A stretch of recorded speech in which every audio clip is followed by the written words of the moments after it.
Защо обичам България? Нестинари. Последната нощ от моята ваканция в България ме връща към спомена от планината Странджа, където за първи път видях нестинари.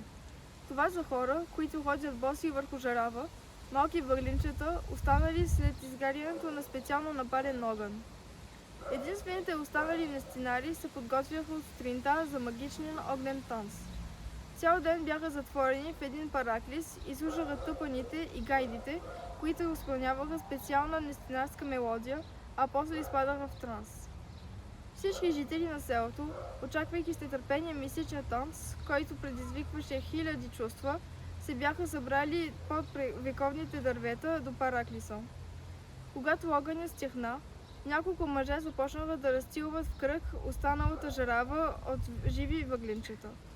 Тогава се появиха нестинарите с икони в ръце, обикаляха огъня, а след тях се подредиха всички хора.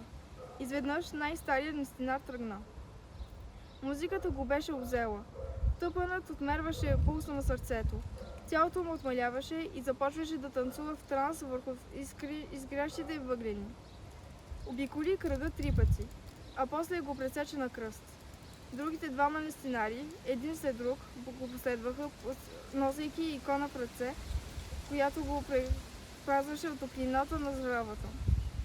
Те изпълняваха същите движения. Накрая през жаравата премина жената. Всичките излъчваха магия и мистична сила. Лицата им бяха бледи, очите притворени. Започнаха да принасят в ръце през жаравата бебета и малки деца. Краката им останаха здрави, нямаха рани, не бяха изгорени. Това беше истинска дарба. От местните научих, че нестинарството се предава по наследство.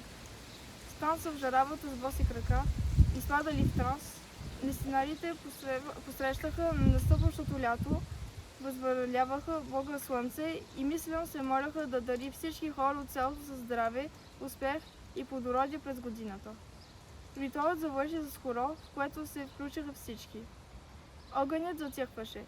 Започнаха да се вият сиви пушеци. Хората мълчаха. Селото беше обвито и в мистика. Този български обичай е включен в списъка на ЮНЕСКО за културно наследство.